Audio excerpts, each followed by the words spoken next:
నమస్తే, welcome to GR7 TV. ముందుగా headlines. ఏటీసీలుగా ఐటీఐల upgrade.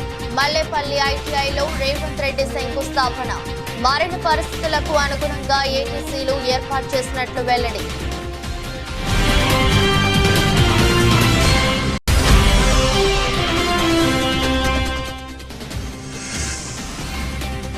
ఉప ముఖ్యమంత్రిగా పవన్ బాధ్యతల స్వీకరణ. డిప్యూటీ సీఎం హోదాలో పలు శాఖల మంత్రిగాను బాధ్యతలు.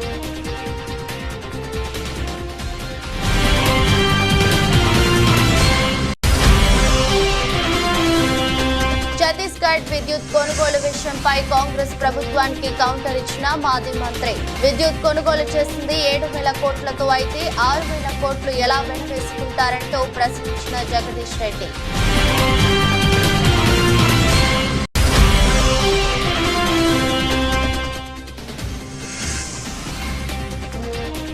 పాలకొల్లులో మంత్రి రామానాయుడిని కలిసిన ఎన్నికలకు ముందు రాజీనామాలు చేసిన వాలంటీర్లు తమకు అవకాశం కల్పించాలని విజ్ఞప్తి.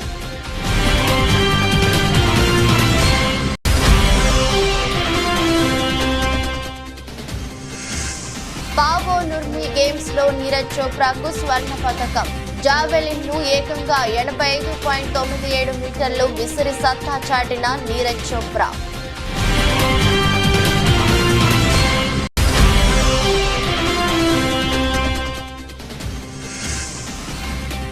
దేశీయ స్టాక్ మార్కెట్లో ప్రారంభ ట్రేడింగ్ లో హెచ్చుతగ్గులు. మొదటి గంట తర్వాత భారీ క్షీణతను నమోదు చేసిన మార్కెట్.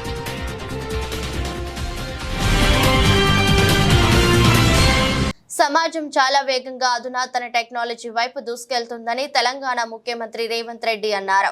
మల్లేపల్లి ఐటీఐలో అడ్వాన్స్ ట్రైనింగ్ సెంటర్ల ఏటీసీకు ముఖ్యమంత్రి శంకుస్థాపన చేశారు. ఈ సందర్భంగా మాట్లాడుతూ యువతకు ఉపాధి అవకాశాలు కల్పించడమే తమ లక్ష్యమన్నారు.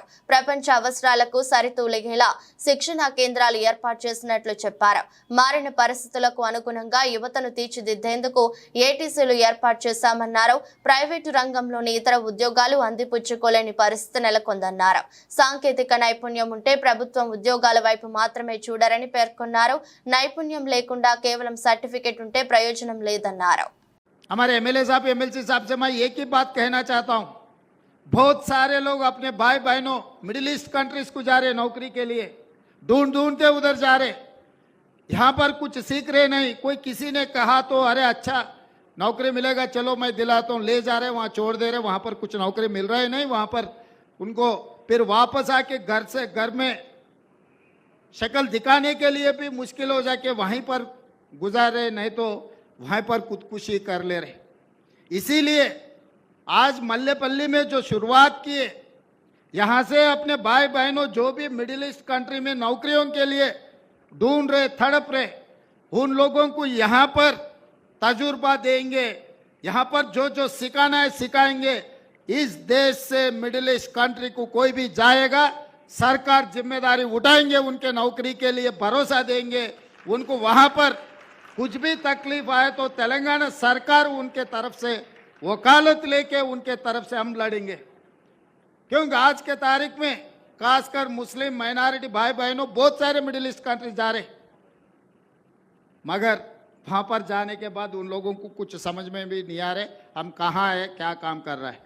कंस्ट्रक्शन, खासकर कंस्ट्रक्शन कंपनी, उसमें ये लोग जो सोच रहा है, ये तेलंगाना नहीं पूरा हिंदुस्तान में नौकरियों का ज़रूरत है, स्किल लेबर का ज़रूरत है.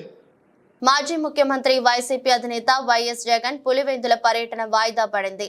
ఆయన రేపు పులివెందుల వెళ్లి 21వ తేదీన తాడేపల్లి తిరిగి రావాలని తొలుత భావించారు. అయితే ఏపీ అసెంబ్లీ సమావేశాలను 24వ తేదీ నుంచి 21కి మార్చడంతో జగన్ పర్యటనలోనూ మార్పులు తప్పలేదు. ఈ నెల 20న తాడేపల్లిలో వైసీపీ కీలక సమావేశం జరగనుంది. అసెంబ్లీ లోక్సభ ఎన్నికల్లో పోటీ చేసిన వైసీపీ అభ్యర్థులతో పార్టీ అధినేత జగన్ సమీక్ష నిర్వహించనున్నారు. అదే సమయంలో అసెంబ్లీ సమావేశాలపైన చర్చించనున్నారు.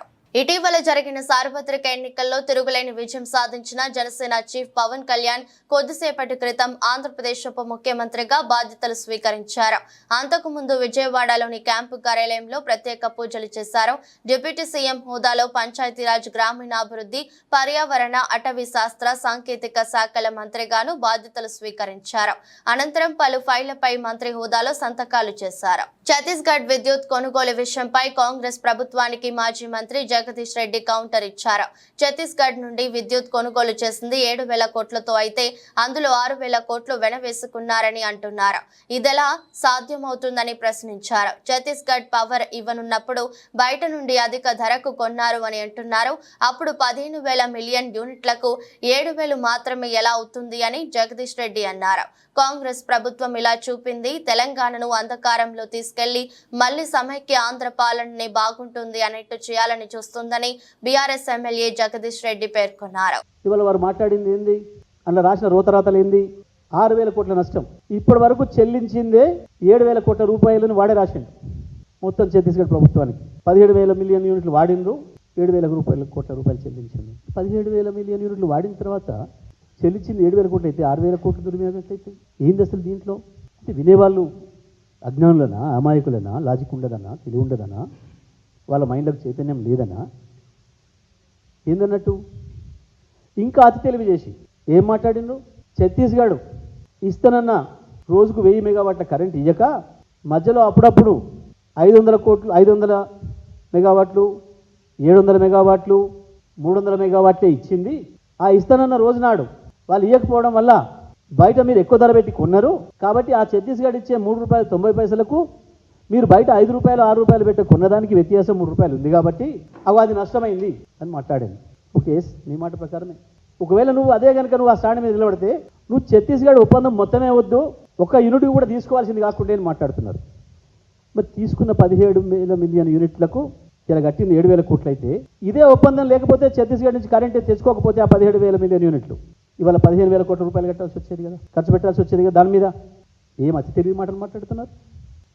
అసలు నీకు ఇవాళ నార్త్ నుంచి సౌత్కి వచ్చిన గ్రిడ్కు మనకు అట్లా వాటానే లేకపోతే ఇవాళ ఇంకా చీకటినే ఉండేది కదా. ఉత్తర భారతదేశం నుంచి కరెంటు మన దగ్గరకు తీసుకొచ్చుకోకపోతే, అందులో మన రాష్ట్రం హక్కు లేకపోతే ఏంది వీళ్ళ ఉద్దేశం? కేసీఆర్ కరెంటు తేవాల్సి లేకుండే, తెలంగాణ అట్లనే చీకట్లో ఉంచాల్సి ఉండే. కేసీఆర్ ఫెయిల్ అయింది కాబట్టి మళ్ళీ తీసుకుపోయి సమైక్యాంధ్రనే కలిపితే బాగుండేది ఉండే. ఇప్పుడు మాట్లాడుతున్నారు కదా. ఎన్నికల సమయంలో రాజీనామాలు చేసిన వాలంటీర్లు మంత్రి నిమ్మల రామానాయుడును కలిశారు. పాలకొల్లులో మంత్రిని కలిసిన వాలంటీర్లు ఎన్నికలకు ముందు వైసీపీ నేతలు తమతో బలవంతంగా రాజీనామాలు చేయించారని వెల్లడించారు. ఉద్యోగాలు కోల్పోయిన తమకు అవకాశం కల్పించాలని విజ్ఞప్తి చేశారు. వాలంటీర్ల విన్నపం పట్ల మంత్రి నిమ్మల రామానాయుడు స్పందించారు. వైసీపీ నేతల మాటలు నమ్మిన వాలంటీర్లు ఉద్యోగాలు పోగొట్టుకున్నారని వ్యాఖ్యానించారు. నాడు రాజీనామాలు చేయొద్దు, వాలంటీర్ల వ్యవస్థను కొనసాగిస్తాం, జీతాలు కూడా పెంచుతామని పదే చెప్పినా తమ మాట వినలేదని రామానాయుడు అన్నారు. దీనిపై ప్రభుత్వం ఆలోచించి నిర్ణయం తీసుకుంటుందని తెలిపారు.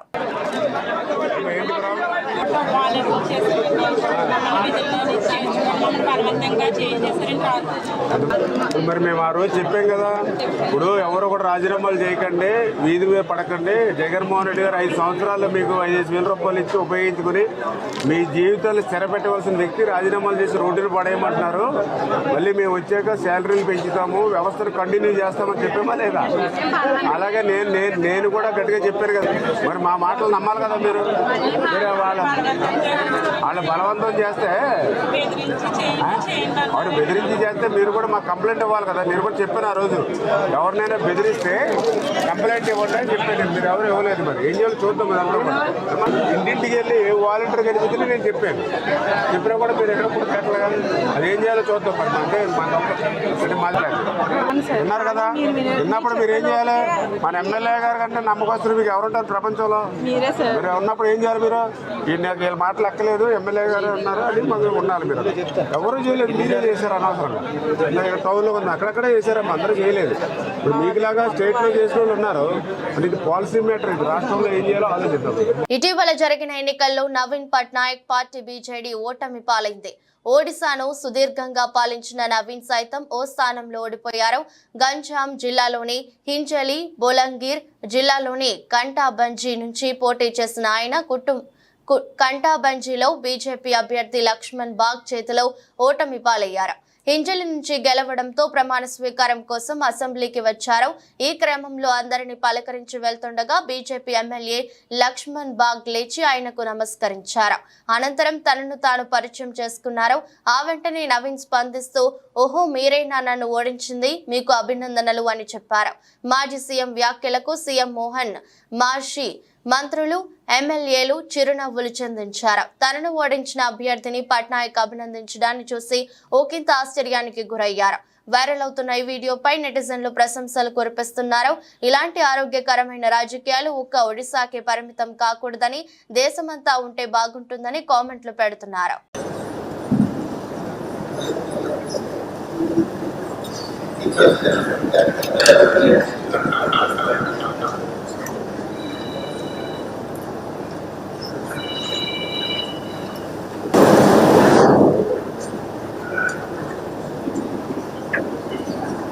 అంగన్వాడీలో ఏ ఒక్కరికి కూడా ఇవాల్టి వరకు జీతాలు అందలేదు బీఆర్ఎస్ నాయకుడు దేవి ప్రసాద్ అన్నారు. ఈ విషయమై ఆయన మాట్లాడుతూ 1 తారీఖున జీతాలు వేస్తున్నామన్నారు. మీరు జీతాలు వేశాక కూడా ఆశా వర్కర్లు, అంగన్వాడీలు రోడ్లపైకి వచ్చి ధర్నాలు చేస్తున్నారా అని ప్రశ్నించారు. గతంలో 1500 నుంచి 9700కి, 4000 నుంచి 13000 వరకు ఆశా వర్కర్లకు, అంగన్వాడీలకు జీతాలు పెంచారని, 10 ఏళ్లలో బీఆర్ఎస్ నాయకులు అందుబాటులో లేరు అని తప్పుడు ప్రచారం చేశారని మండిపడ్డారు. ఒక అధికారే బీఆర్ఎస్ నాయకులకు అపాయింట్మెంట్ ఇవ్వలేని పరిస్థితి ఎందుకు వచ్చింది? ఇలా ఉంటే సామాన్యులు, ఆశా వర్కర్లు, అంగన్వాడీ వాళ్ళు ఎలా కలుస్తారని అన్నారు. ఇలా ఏ ఒక్క అంగన్వాడీకి కూడా కిరాయి అందనటువంటి పరిస్థితిని చూస్తా ఉన్నాం. మీరు వేతనాలేమో నెలకి ఇస్తున్నామని చెప్పి డాంబికాలు పలుకుతారు. ఈ రోజు వరకు కూడా అంగన్వాడీలకి రాష్ట్రంలో వేతనం రాలేదు. ఒక్కసారి చెక్ చేసుకొని కింది స్థాయి ఉద్యోగులకు న్యాయం చేసే విధంగా శ్రీధర్ బాబు గారు పనిచేయాలని మేము డిమాండ్ చేస్తా ఉన్నాం. జీవన్ రెడ్డి గారైనా ఇంకెవరైనా మాట్లాడినా ఒకసారి మీరు గతంలో ఏముండే ఇప్పుడేముంది అనేటువంటి అంశాన్ని మీరు చూసుకోవాలని మేము విజ్ఞప్తి చేస్తా ఉన్నాం. 1500 నుంచి 9750కి ఆశా వర్కర్లకు కానీ, 4000 నుంచి 13,850 వరకు కూడా వేతనాలు పెంచడం. మీరు పెంచుతామన్నారు, పెంచండి. ఇలా ఆశాలు అడుగుతా ఉన్నారు, వేతనాలు పెంచమని అడుగుతా ఉన్నారు, అంగన్వాడీలు అడుగుతా ఉన్నారు. మరి అనేక వర్గాలు ఇలా రోడ్ల మీదకి వస్తూ ఉన్నాయి. జీతాలు వచ్చినా కూడా ఆశాలు వచ్చి ఇక్కడ ధర్నాలు చేస్తున్నారా? అంగన్వాడీలు వేతనాలు వచ్చినా కూడా ఈ ప్రభుత్వం మీద బురద చల్లుతున్నారా? కాబట్టి ఈ విషయాలన్నీ కూడా గమనించాలి. హరీష్ రావు గారు అందుబాటులో ఉండరు, ఏ వర్గానికి 10 ఏళ్లలో అందుబాటులో లేరనేటువంటి మరో అభూత కల్పన కూడా వారు మాట్లాడుతూ ఉన్నారు. ఒక్కసారి శ్రీధర్ బాబు గారు కానీ, మాట్లాడినటువంటి వాళ్ళు కానీ నిత్యం హరీష్ రావు గారి దగ్గర ఒక ఇంటెలిజెన్స్ పెట్టి ఎంతమంది వస్తారు, ఎవరిని కలుస్తారు బీఆర్ఎస్ నాయకులు అనేది మీకు తెలుసు కదా. రోజు వందలాది మంది ఈ రాష్ట్రంలో ప్రభుత్వంలో ఉన్నప్పుడు ప్రభుత్వం దగ్గర సమస్యలు కావాలని వచ్చిండ్రు. ఆ సమస్యలు పరిష్కరించేటువంటి ప్రయత్నం కేసీఆర్ నాయకత్వంలో చేసినాం. ఇప్పుడు ప్రతిపక్షంలో ఉన్నప్పుడు, ఒక బాధ్యతాయుతమైనటువంటి ప్రతిపక్షంగా ఉన్నప్పుడు మేము కూడా అనేక సమస్యలు పరిష్కరించేటువంటి ప్రయత్నం చేస్తా ఉన్నాం. కాబట్టి మీరు ఇప్పటి వరకు ఈ విషయాలు ఏవి కూడా ఎట్లయిపోయిందంటే, ఇవాళ ఈ రాష్ట్రంలో ముఖ్యమంత్రి గారు గలవరు, లేకుంటే ఇంకొక ఆయన గలవరు అని చెప్పి చాలా మాట్లాడింది. ఇవాళ మా స్వయాన భారతీయ రాష్ట్ర సమితి 10 రోజులుగా మేము చీఫ్ సెక్రటరీ అపాయింట్మెంట్ కోసం అడుగుతా ఉన్నాం. 10 రోజుల నుంచి మా పార్టీ కార్యాలయం సంప్రదిస్తుంటే కూడా సిఎస్ నుంచి జవాబు లేదు. జగన్ నిర్వాకం వల్లే పోలవరం నాశనమైందని సీఎం చంద్రబాబు నిన్న ప్రాజెక్టు సందర్శన అనంతరం తీవ్ర స్థాయిలో ధ్వజమెత్తారు. దీనిపై నీటిపారుదల శాఖ మాజీ మంత్రి అంబటి రాంబాబు నేడు మీడియా సమావేశం నిర్వహించారు. జగన్ పోలవరం ద్రోహి అని ఎల్లో మీడియా తప్పుడు కథనాలు రాస్తుందని, కానీ చంద్రబాబే నిజమైన పోలవరం ద్రోహి అని విమర్శించారు. 2018లోపే పోలవరం పూర్తి చేస్తామని చెప్పిన చంద్రబాబు ఎందుకు పూర్తి చేయలేకపోయారని అంబటి రాంబాబు ప్రశ్నించారు. చంద్రబాబు పోలవరం ప్రాజెక్టును అడ్డం పెట్టుకుని డబ్బులు సంపాదించాలని చూశారని, ఇప్పటికైనా చంద్రబాబు చేసిన తప్పులను గుర్తించాలని హితవు పలికారు. మేము పూర్తి చేసినటువంటి కాఫర్ డ్యామ్ మీదే నిన్న చంద్రబాబు నాయుడు గారు బస్సు వెళ్ళింది. మేము పూర్తి చేసినటువంటి స్పిల్వే మీదగానే చంద్రబాబు నాయుడు గారు బస్సు వెళ్ళింది. వాళ్ళు ఏ కాఫర్ డ్యాములు పూర్తి చేయలేదు, స్పిల్వే పూర్తి చేయలేదు. మేము దానికి ఒక రూపం ఇచ్చినటువంటి వ్యక్తులమని కూడా ఈ సందర్భంగా మనవి చేస్తున్నాను. ఏ విధమైన తప్పిదము లేదని ఆ పత్రికలు కూడా గమనించాలని. సరే, జగన్మోహన్ రెడ్డి గారి మీద మీరు రోజు బురద జల్లుకుంటే జల్లుకోండి, మాకేం అభ్యంతరం లేదు. ప్రజలు దాన్ని గమనిస్తారు. పోలవరం విషయంలో చంద్రబాబు నాయుడు చేసిన తప్పిదాన్ని చంద్రబాబు నాయుడు గారు ఇప్పటికైనా గమనిస్తే మంచిది అని నేను ఈ సందర్భంగా మీ ద్వారా, మీడియా ద్వారా వారితో మాట్లాడుతున్నానని కూడా మనవి చేస్తున్నాను. ఇక్కడ వీటిని పూర్చాలంటే ఏజెన్సీ గారు పూర్చాలనుకున్న తప్పు. That is wrong. నది డైవర్షన్ కంప్లీట్ కాలేదు. ఇది క్లోజ్ చేస్తే మొత్తం 54 గ్రామాలు మునిగిపోతాయి. చరిత్రది రికార్డులో ఉంటది, చూడండి. అంటే ఏజెన్సీని మార్చడం వలన, ఈ పూర్తి చేయకపోవడం వలన ఇది కొట్టుకున్నాడు. ఇది పూర్తి చేస్తే ఇది ఎవరిపోతే ఊడిపోతాయి. 54 గ్రామాలు మునిగిపోతాయి. 54 గ్రామాలు అల్లాడారు. వచ్చే రిప్రజెంటేషన్ ఇచ్చారు. I know as ex minister of irrigation. కాదని చెప్పానండి. అసలు నది డైవర్షన్ కంప్లీట్ కాకుండా హౌ యూ క్లోజ్ ది నది ప్రవాహాన్ని ఎలా క్లోజ్ చేస్తాం? ఇక్కడ క్లోజ్ చేస్తే నది ప్రవాహం రావాలి కదా, ఇటు వచ్చే అవకాశం లేదు కదా. నది డైవర్ట్ అయిన వాటర్ వెళ్ళిపోయి ఇటు వెళ్ళిపోద్ది. ఇటు నుంచి నీరు రాదు, ఇటు నుంచి. ఈ సీపైలో ఉన్నాయి ఇప్పుడు విపరీతమైన సీపేజ్ వస్తుంది దాని కింద నుంచి. ఎందుకంటే దాని గ్యారంటీ అనేది 3 సంవత్సరాలే. ఇప్పుడు 6 సంవత్సరాలు అయింది వేసి. సో ప్రమాదం ముంచుకొస్తుంది. దీన్ని కేవలం చంద్రబాబు నాయుడు గారి తప్పిదం వల్ల తప్ప మరొకటి కాదు. జగన్మోహన్ రెడ్డి గారి ప్రభుత్వం కానీ మేము కానీ ఏ విధమైన తప్పిదము చేయలేదనేది చాలా స్పష్టంగా చెప్పదలుచుకున్నాను. పవన్ కళ్యాణ్ చెప్పినట్టు వాలంటీర్ల ద్వారా కనపడకుండా పోయిన 32,000 మంది ఆడపిల్లలను ఇప్పుడు పవన్ కళ్యాణ్ వెంటనే అధికారాన్ని ఉపయోగించి పట్టుకుని వాళ్ళ కుటుంబానికి అప్పచెప్పి తన మాటల్లోని చిత్తశుద్ధిని నిరూపించుకోవాలని జడా శ్రవణ్ కోరారు. ఈ విషయమై ఆయన మీడియా సమావేశం నిర్వహించారు.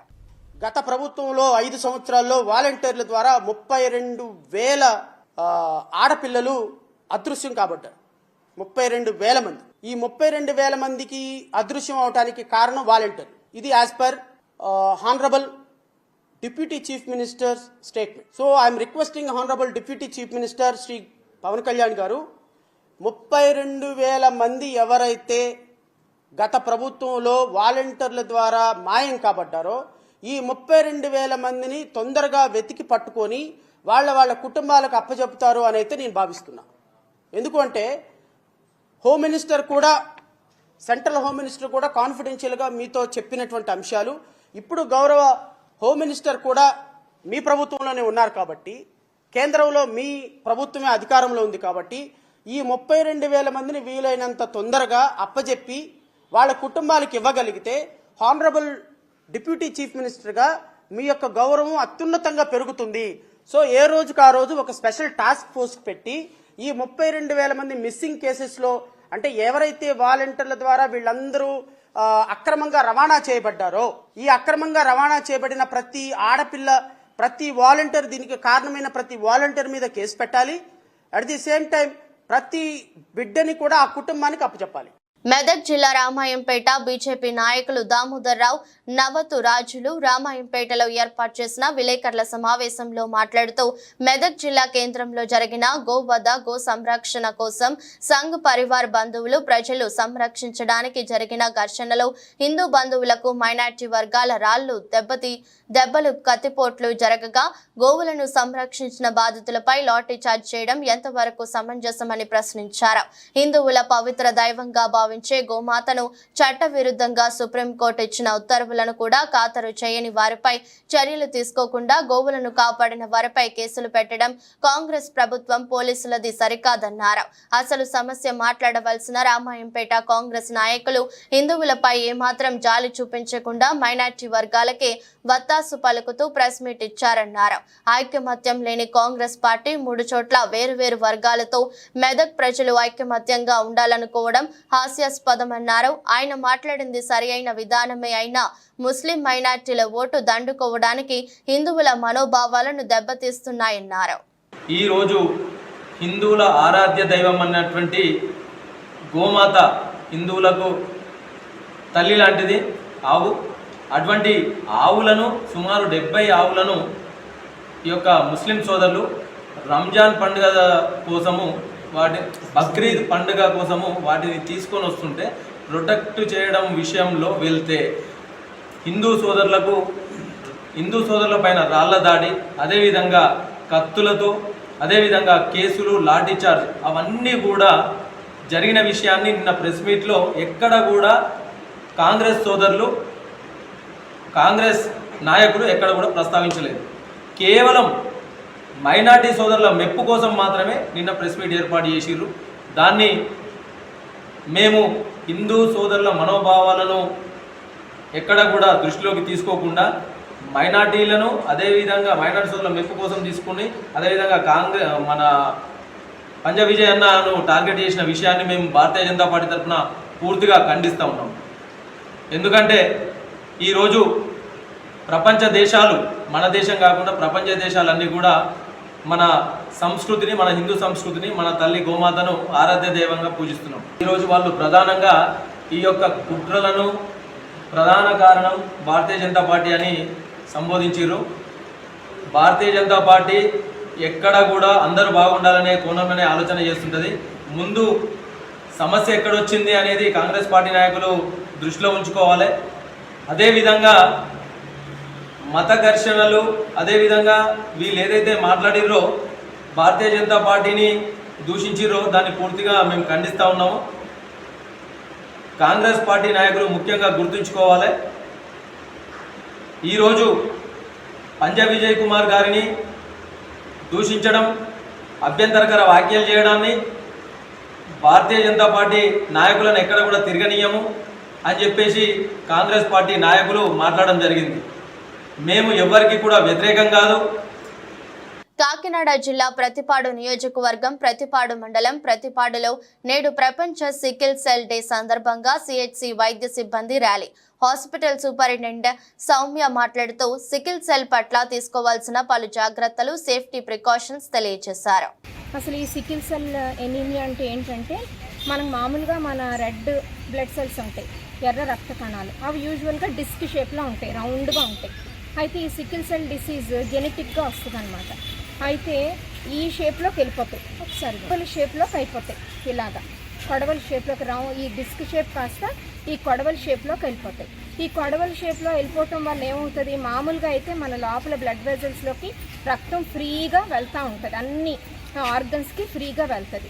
ఇలా అయిపోవటం వల్ల ఏమవుతుందంటే దాని ఫ్లెక్సిబిలిటీ తగ్గిపోయి ఎక్కడికక్కడ మామూలుగా 120 రోజులకి మన రెడ్ బ్లడ్ సెల్స్ మళ్ళీ కొత్తవి ఉత్పత్తి అవుతూ ఉంటాయి. కానీ ఇలా అయిపోవటం వల్ల ఏంటంటే దీని లైఫ్ స్పాన్ కూడా తగ్గిపోయి తొందరగానే బ్రేక్ అయిపోతూ ఉంటాయి అన్నమాట. ఈ బ్రేక్ అయిపోవటం వల్ల ఏమవుతుంది, మనకి శరీరంలో ఉన్నటువంటి ఆర్గన్స్కి సరైనటువంటి ఆక్సిజన్ అందదు. ఆక్సిజన్ అందకపోవటం వల్ల ఏమవుతుంది, ఆర్గన్స్ అన్నీ కూడా డ్యామేజ్ అవుతాయి. హీమోగ్లోబిన్లో ఉండేటువంటి చైన్స్లో ఇది జెనెటిక్గా ఉండేటువంటి డిఫార్మిటీ అనమాట, జెనెటిక్గా వచ్చేటువంటి డిసీజ్. సో దీనికి మనం ఎందుకు ఇంత అవేర్నెస్ క్రియేట్ చేస్తున్నాము అని అంటే, మనకి చిన్నపిల్లల్లో పుట్టినప్పుడే వస్తుంది. అలాగా తల్లికి తండ్రికి ఉంటేనే బిడ్డకు వస్తుంది. బీహార్లో షాకింగ్ ఘటన వెలుగు చూసింది. ఆరారియా జిల్లాలో బక్రా నదిపై 12 కోట్ల వ్యయంతో నిర్మించిన ఓ కాంక్రీట్ బ్రిడ్జి ప్రారంభించక ముందే కూలిపోయింది. నది ప్రవాహం పెరగడంతో కొంత భాగం కుప్పకూలింది. కూలిపోయిన భాగం నది మధ్యలో ఉండగా ఒడ్డున నిర్మించిన భాగం చెక్కు చెదరకుండా నిలబడింది. నదిపై బ్రిడ్జి ఒక వైపునకు వంగిపోయిందనే సమాచారం అందుకున్న స్థానికులు పెద్ద సంఖ్యలో అక్కడికి వెళ్లారు. అందరూ చూస్తుండగానే క్షణాల్లోనే బ్రిడ్జి విరిగిపోయి నీటిలో పడింది. ఇందుకు సంబంధించిన దృశ్యాలను స్థానికులు తమ సెల్ ఫోన్లలో బంధించారు. ఈ ఘటనలో ఎవరికి గాయాలు కాలేదు. కాగా కుర్సకాంత శక్తి ప్రాంతాల మధ్య ప్రయాణ సౌలభ్యం కోసం ఈ బ్రిడ్జి నిర్మించారు. కనీసం ప్రారంభోత్సవం కూడా కాకముందే బ్రిడ్జి కూలిపోవడంపై శక్తి ఎమ్మెల్యే విజయ్ కుమార్ విస్మయానికి గురయ్యారు. నిర్మాణ సంస్థ యాజమాన్యం నిర్లక్ష్యం కారణంగానే ఈ బ్రిడ్జి కూలిపోయిందని విచారణ జరపాలని ఆయన డిమాండ్ చేశారు. జూనియర్ ఎన్టీఆర్ నటిస్తున్న భారీ యాక్షన్ ఎంటర్టైనర్ దేవరా మీదే ప్రస్తుతం అందరి దృష్టి ఉంది. RRR తర్వాత వస్తున్న తారక్ సినిమా కావడంతో ప్రేక్షకులు అభిమానులు ఈ సినిమా కోసం ఆసక్తిగా ఎదురు చూస్తున్నారు. అతిలోక సుందరి శ్రీదేవి కుమార్తె జాన్వీ కపూర్ నటిస్తున్న తొలి తెలుగు చిత్రం ఇదే కావడం మరో ముఖ్య కారణం. దర్శకుడు కొరటాల శివ ఓ అద్భుత చిత్రంగా దేవరను తీర్చిదిద్దుతున్నారు. ఇటీవలే గోవాలో ఎన్టీఆర్ సైఫ్ అలీ ఖాన్ మీద ఓ భారీ యాక్షన్ సీక్వెన్స్ చిత్రీకరించారు. గోవాలో భారీ వర్షం కురుస్తున్న వేణుకడుగు వేయకుండా రాజీ పడకుండా ఈ ఫైట్ చిత్రీకరించడం గమనార్హం. త్వరలో థాయిలాండ్ లో ఎన్టీఆర్ జాన్వీ కపూర్ మీద ఓ మెలోడియస్ సాంగ్ ను చిత్రీకరించడానికి ప్లాన్ చేస్తున్నారు. యువసుధ ఆర్ట్స్, ఎన్టీఆర్ ఆర్ట్స్ సంస్థలు సంయుక్తంగా నిర్మిస్తున్న దేవరా చిత్రం 2 భాగాలుగా విడుదల కానుంది. టోక్యో ఒలింపిక్ గోల్డ్ మెడల్ విజేత భారత star javelin thrower Neeraj Chopra Paavo Nurmi games లో స్వర్ణ పతాకాన్ని గెలుచుకున్నారు. ఫిన్లాండ్ లో జరిగిన టోర్నీలో జావెలిన్ ను ఏకంగా 85.97 మీటర్లు విసిరి సత్తా చాటారు. 8 మంది అథ్లెట్లు పాల్గొన్న ఈ ఈవెంట్ లో తన 3వ ప్రయత్నంలో నీరజ్ 88.97 మీటర్ల త్రోతో గోల్డ్ మెడల్ దక్కించుకున్నారు. ఇక నీరజ్ కు ఈ సీజన్ లో ఇది 3వ ఈవెంట్. గాయం బారిన పడకుండానే ముందు జాగ్రత్త కారణంగా గత నెలలో చెకియాలో జరిగిన Ostrava golden spike athletics meet కు అతడు దూరం అయ్యాడు. కాగా ప్యారిస్ ఒలింపిక్స్ ముందు నీరజ్ ప్రదర్శన మరోసారి పథకంపై భారత ఆశలను పెంచేసింది. కాగా నీరజ్ 83.62 మీటర్ల త్రోతో ఈవెంట్ ను ప్రారంభించాడు. మొదటి రౌండ్ ముగిసేసరికి అతని ముందంజలో ఉన్నాడు. కానీ 2వ రౌండ్ లో ఫిన్లాండ్ కు చెందిన ఆలివర్ హెలాండర్ తన ఈటను 83.96 మీటర్లకు విసిరి మనోడిని 2వ స్థానానికి నెట్టాడు. అయితే 3వ ప్రయత్నంలో భారత్ మళ్లీ ఆధిక్యంలోకి వచ్చింది. చోప్రా తన జావెలిన్ ను ఏకంగా 85.97 మీటర్లకు విసిరాడు. దేశీయ స్టాక్ మార్కెట్ లో నేడు ట్రేడింగ్ లో హెచ్చుతగ్గులు కనిపించాయి. మార్కెట్లోని ప్రధాన సూచీలు పెరుగుదలతో ప్రారంభమైనప్పటికీ మొదటి గంట తర్వాత మార్కెట్ భారీ క్షీణతను నమోదు చేసింది. ఈ నేపథ్యంలోనే నిఫ్టీ తొలిసారిగా 23,600కు మించి ప్రారంభమైంది. ఇది ఆల్ టైమ్ స్థాయి 23,630కి చేరుకుంది. సెన్సెక్స్ కూడా కొత్త రికార్డు గరిష్ట స్థాయి వద్ద ప్రారంభమైంది. మొదటిసారిగా 77,500 దాటింది. ప్రపంచ మార్కెట్ నుంచి బలమైన సంకేతాల మధ్య భారతీయ స్టాక్ మార్కెట్ గ్రీన్ లో ప్రారంభమైంది.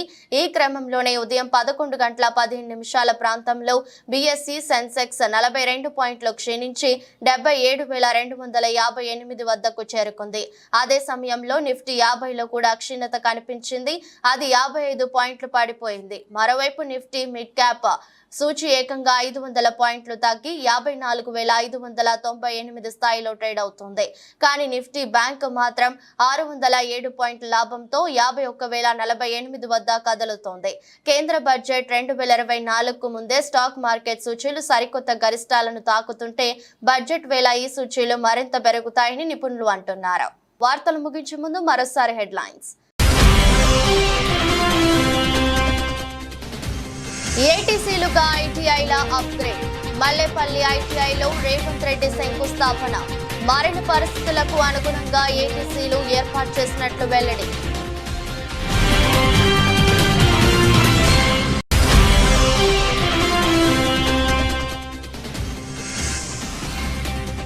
ఉప ముఖ్యమంత్రిగా పవన్ బాధ్యతల స్వీకరణ.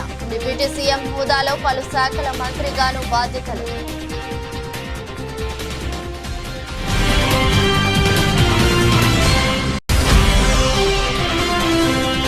ఛత్తీస్గఢ్ విద్యుత్ కొనుగోలు విషయంపై కాంగ్రెస్ ప్రభుత్వానికి కౌంటర్ ఇచ్చిన మాజీ మంత్రి. విద్యుత్ కొనుగోలు చేసింది 7,000 కోట్లతో అయితే 6,000 కోట్లు ఎలా వెనవేసుకుంటారంటూ ప్రశ్నించిన జగదీష్ రెడ్డి.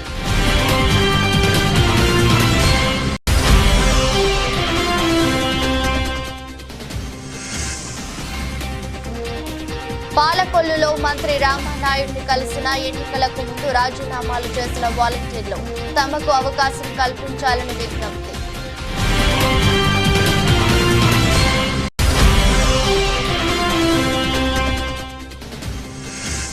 పావో నుర్మి గేమ్స్ లో నీరజ్ చోప్రాకు స్వర్ణ పతకం. జావెలిన్ ను ఏకంగా 85.97 మీటర్లు విసిరి సత్తా చాటిన నీరజ్ చోప్రా.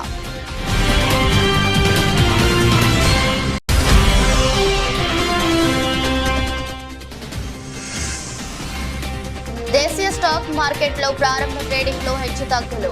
మొదటి గంట తరువాత భారీ క్షీణతను నమోదు చేసిన మార్కెట్.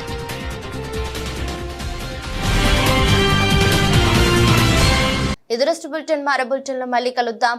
అంతవరకు సెలవు. నమస్కారం.